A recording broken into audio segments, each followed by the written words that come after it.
औज़ुबिल्लाहिमिनश्शैतानिर्रजीम बिस्मिल्लाहिर्रहमानिर्रहीम। Dear viewers, अस्सलाम वालेकुम। हटक फिजिक्स के साथ मैं हूं ज़ीशान अख्तर।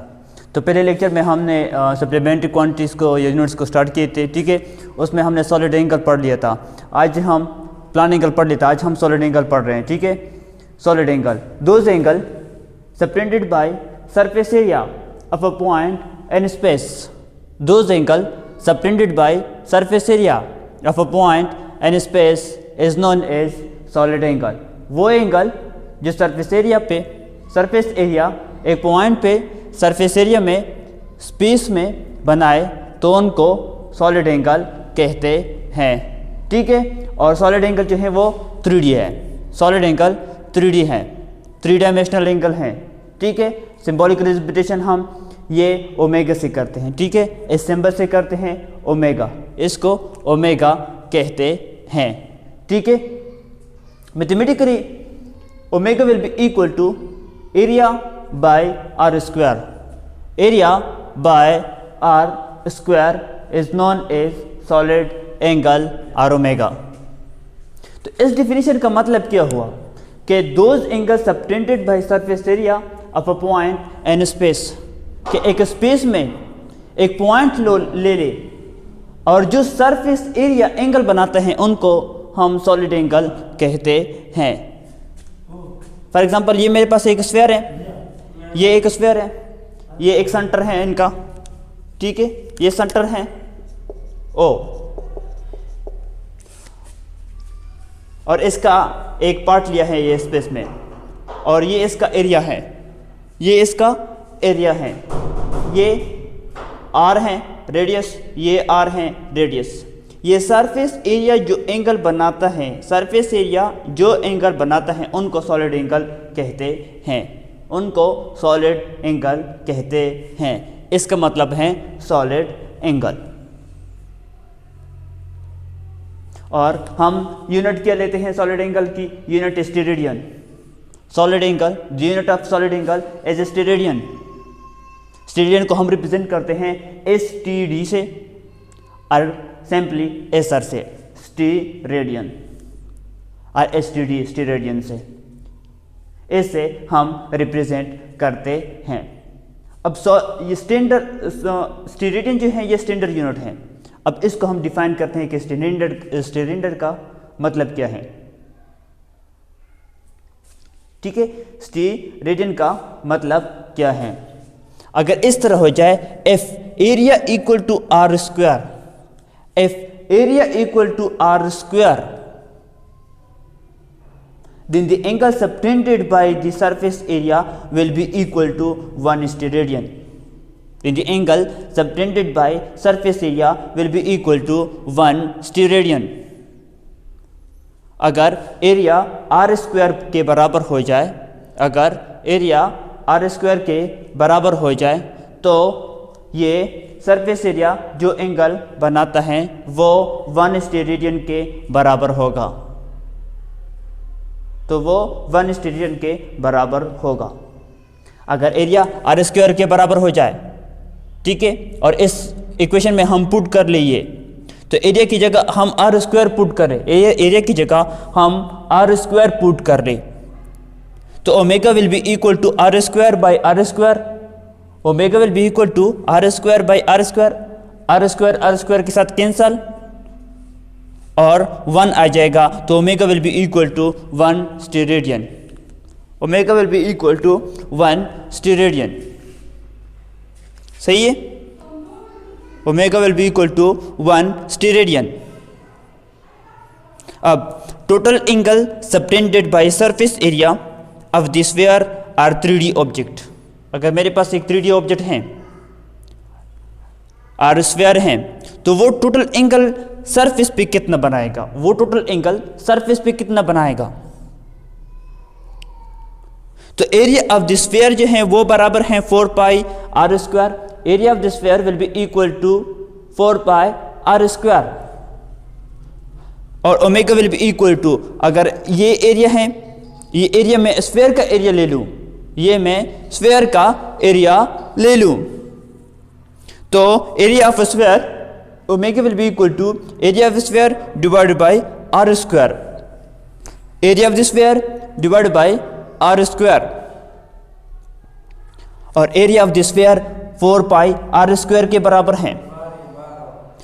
इसमें ये वैल्यू हम पुट कर ले तो 4 pi r square area of the sphere divide by are square, तो आर स्क्वायर के साथ कैंसल, आर स्क्वायर के साथ कैंसल, और omega will be equal to 4 pi steradian. R square के साथ कैंसल, और omega will be equal to 4 pi steradian. Omega will be equal to 4 pi steradian. और अगर हम इस तरह करें कि 4 को पाई के साथ मल्टीप्लाई करें, 4 को पाई के साथ मल्टीप्लाई करें, तो ये बराबर हो जाएगा omega will be equal to 12.56, omega will be equal to 12.56 steradian. Omega will be equal to 4 pi steradian, और omega will be equal to 4 pi 12.56 steradian के बराबर होगा। ठीक है, अब बुक में एक पॉइंट है, यहां पर बुक में एक पॉइंट लिखा गया है कि total subtended angle by close surface area, total subtended angle by close surface area of any close 3D object at its any interior point, at its any interior point will be equal to 4 pi steradian, or will be equal to omega will be equal to 12.56 steradian।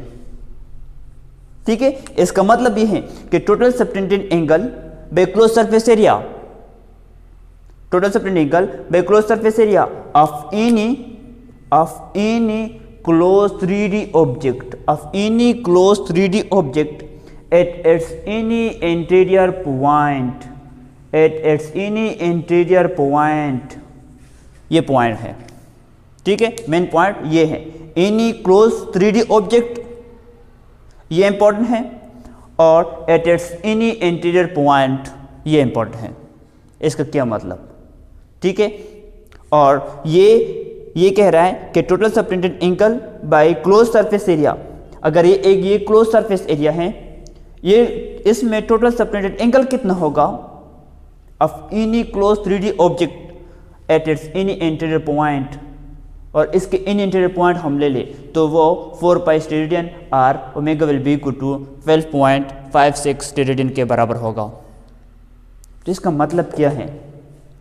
इसका मतलब ये है कि अगर मैं any 3D object ले लूँ, अगर मैं एनी 3D ऑब्जेक्ट्स ले लूँ, एनी 3D ऑब्जेक्ट्स ले लूँ, और इसमें से किसी भी एनी इंटीरियर पॉइंट, और इसमें एनी इंटीरियर पॉइंट में ले लूं, और उसका एंगल में देखूं तो वो 4 पाई स्टेरेडियन और 12.56 स्टेरेडियन होगा, 12.56 स्टेरेडियन होगा। फॉर एग्जांपल, इस सरफेस, इस 3D ऑब्जेक्ट आर स्फीयर में मैं यहाँ पर एक पॉइंट लेता हूँ, इस पे मैं एंगल देखता हूँ कि कितना बनाता है, तो इसमें एंगल सरफेस जो बनाएगी वो 4 पाई स्टेरेडियन होगी, और 12.56 स्टेरेडियन होगी।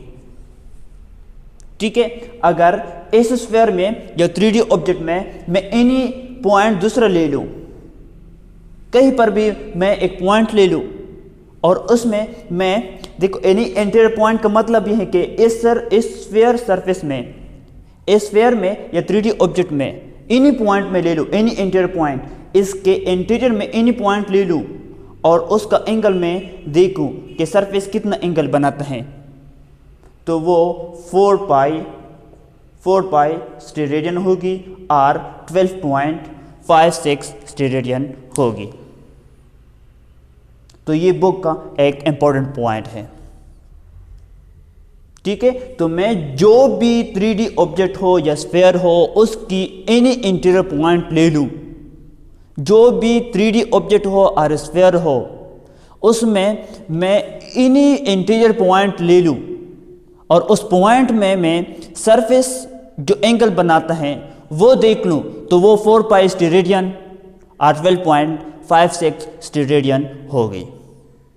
ठीक है, वो 4 4 पाई स्टेरेडियन होगी और 12.56 स्टेरेडियन होगी। और omega will be equal to 4 pi steradian और omega will be equal to 12.56 steradian is independent of radius, size and shape. ये दूसरा एमसीक्यू पॉइंट है, वेरी इंपॉर्टेंट पॉइंट है ये इंपॉर्टेंट पॉइंट है कि omega will be equal to 4 pi steradian और omega will be equal to 12.56 steradian independent of the radius, size और shape. ये रेडियस पे डिपेंड नहीं करता कि कितना रेडियस है एक स्फेयर का, या शेप क्या है स्फेयर का 3D ऑब्जेक्ट का, या इसका साइज क्या है, इस पे डिपेंड नहीं करता, ठीक है। वो 4 पाई स्टेरेडियन होगी। फॉर एग्जांपल, अगर एक स्फेयर है स्मॉल इन साइज और रेडियस और शेप, और दूसरा स्फेयर है लार्ज इन साइज है या रेडियस है या शेप है, तो दोनों स्फेयर में अगर हम एंगल देख ले किसी भी पॉइंट पे, एनी इंटीरियर पॉइंट पे, और एनी क्लोज ऑब्जेक्ट है, ये एनी क्लोज्ड ऑब्जेक्ट है, और इसके एनी इंटीरियर पॉइंट पे मैं एंगल को मालूम करना चाहूं तो उसका उस पॉइंट पे सरफेस कितना एंगल बनाएगा 4 पाई स्टेरेडियन और 12.56 स्टेरेडियन। इस पे भी 4 पाई स्टेरेडियन या 12.56 स्टेरेडियन, और इस स्फेयर में भी 4 पाई स्टेरेडियन और 12.56 स्टेरेडियन एंगल बनाएंगे, ठीक है। तो इसका मतलब ये है, ठीक है। तो independent of the radius and size, this is important point, this is very important point, and this is also important point. This is so much, this 2 point is so much important. अब close surface area क्या होती है? Area which enclosed some volume. Area which enclosed some volume is known as closed surface area. Closed surface area. वो area जो सम volume हो, enclose करता हो, तो उनको क्लोज सरफेस एरिया कहते हैं। अगर ये एक दूसरा केस है, ठीक है। अगर मेरे पास इस तरह केस आ जाए कि स्फेयर ना हो, ये स्फेयर ना हो, फॉर एग्जांपल मेरे पास इस तरह रॉड हो, रॉड, ठीक है, स्फेयर नहीं है, रॉड है, तो एनी क्लोज्ड ऑब्जेक्ट तो है, क्लोज सरफेस एरिया तो है इसका है, या 3D ऑब्जेक्ट तो है, या एनी क्लोज 3D ऑब्जेक्ट है, क्लोज सरफेस एरिया है इसका, या 3D ऑब्जेक्ट है, लेकिन स्फेयर नहीं है, स्फेयर नहीं है। तब मैं क्या करूंगा? तब मैं कौन सा इक्वेशन यूज करूंगा? ये तो हम यूज करते हैं स्फेयर के लिए, ठीक है। ये इक्वेशन हम यूज करते हैं स्फेयर के लिए, स्फेयर ऑब्जेक्ट और एनी क्लोज्ड ऑब्जेक्ट हो, हम स्फेयर लेते हैं यहाँ पर, ठीक है। अगर स्फेयर ना हो मेरे पास, अगर स्फेयर ना हो तो हम क्या करेंगे? तो हम इस आर की जगह, आर स्क्वायर की जगह इसका लेंथ लेंगे, ठीक है, इसका लेंथ लेंगे, इसका लेंथ लेंगे। तो omega will be equal to a by l square, omega will be equal to a by l square, और omega will be equal to a by d square. अगर डायमीटर हो तो उसका डायमीटर लेंगे, अगर लेंथ हो तो हम लेंथ लेंगे, ठीक है। ये इनका एरिया है और ये एल स्क्वायर है, ठीक है। और इस तरह एरिया और बाय डी स्क्वायर, डी का डी मीन्स डायमीटर,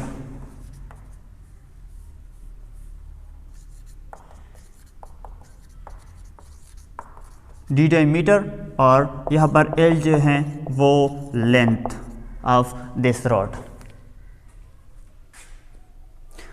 यहाँ पर इधर तक थी सॉलिड एंगल। अब पहले लेक्चर में मैंने प्लान एंगल को पढ़ लिया, इसलिए ये हमने सॉलिड एंगल डिस्कस कर लिया। अब थोड़ा सा न्यूमेरिकल वाइज इंपॉर्टेंट है कि दोनों को मैं कंबाइन करता हूँ, एक दूसरे इक्वेशन को निकाल लेता हूँ।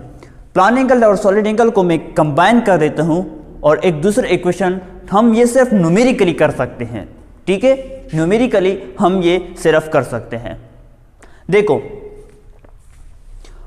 Omega will be equal to 4 pi steradian, omega will be equal to 4 pi steradian, ये हमें पता है, यहाँ से कि omega will be equal to 4 pi steradian. अगर इस इक्वेशन को मैं इस तरह लिखूँ, total omega will be equal to 2 into 2 pi steradian, 2 into 2 pi steradian से वापस ये वाला इक्वेशन आता है, तो 2 जार 4 पाई स्टेडियन, सिर्फ स्प्लिट कर लिया, ठीक है। तो ये 2 पाई हमने सॉलिड एंगल में पढ़ा है ना, सॉरी प्लान एंगल में, कि प्लान एंगल का रेडियन, और जब हम रेडियन डिस्कस करते हैं, ठीक है, तो plane angle will be equal to, वहां पर हमने ये पढ़ा है कि प्लान एंगल का theta will be equal to 2 pi radian, 2 pi radian. तो यहां पर हम लिख सकते हैं कि 2 पाई की जगह क्या लिख सकते हैं कि 2 pi radian theta plane angle, ये लिख सकते हैं ना। तो टोटल ओमेगा और solid angle will be equal to 2 into 2 pi steradian, और 2 पाई की जगह हम सॉलिड एंगल यूज कर सकते हैं, ठीक है। तो total solid angle will be equal to 2 into plane angle, और हम इस तरह कह सकते हैं कि omega will be equal to 2 into theta, total theta. तो द रेशियो, अब इसमें एक रेशियो निकाल देता हूं, इसमें एक रेशियो निकाल देता हूं कि the ratio of omega to theta will be equal to 2, the ratio of omega to theta will be equal to 2। इसको मैं इस तरह भी कह सकता हूं कि the ratio of solid angle to the plane angle will be equal to 2:1। इसको मैं इस तरह भी कह सकता हूं कि ओमेगा सॉलिड एंगल की सिंबल है और थीटा प्लान एंगल की सिंबल है। तो the ratio of solid to the plane angle will be equal to 2 pi by 4 pi by 2 pi will be equal to 2:1। The ratio of solid to plane angle will be equal to 4 pi by 2 pi will be equal to 2:1। इसको मैं इस तरह भी कह सकता हूं, ठीक है, इस तरह भी मैं इसको लिख सकता हूं कि the ratio of plane to solid ratio will be equal to, plane to solid ratio will be equal to 1:2। और इसको मैं इस तरह भी लिख सकता हूं कि 2 pi by 4 pi will be equal to 1:2 will be equal to 1:2, ठीक है। मैं इस तरह भी लिख सकता हूं कि the ratio of solid to the plane angle will be equal to 2:1। ये जस्ट हम न्यूमेरिकली वाइज कर सकते हैं। और plane to solid angle will be equal to 1:2। अब एक मॉडल एमसीक्यू है, 2 स्फीयर ऑफ रेडियस और 1/2 विल बी इक्वल टू 3:1, और 1/2 will be equal to 3:1. Then steradian of one sphere to the steradian of second sphere will be, steradian of one sphere to the steradian of second sphere will be 4:3, 3:4, 1:1 और 1:2। तो देखो steradian, चूंकि हमने यहाँ पर पढ़ लिया, ये कंसेप्ट पढ़ लिया कि independent of the radius, size and shape. तो steradian is independent of the radius, steradian is independent of the radius, radius पर डिपेंड नहीं करता। रेडियस जो भी हो, एंगल वही होगी, 4 पाई स्टेरेडियन होगी। अब यहाँ पर रेडियस दिया गया है, एक का रेडियस है 3 और दूसरे का रेडियस है 4। तो स्टेरेडियन मांग रहा है, रेशियो मांग रहे हैं स्टेरेडियन की 1/2 will be equal to 1:1, 1:1 because independent of the radius and size and shape, ठीक है। ये इस पर डिपेंड नहीं करता। ये था सॉलिड एंगल, ठीक है। इंशाल्लाह नेक्स्ट लेक्चर में हम प्रीफिक्सेस के बारे में पढ़ेंगे और कन्वेंशन ऑफ यूनिट्स के बारे में पढ़ेंगे।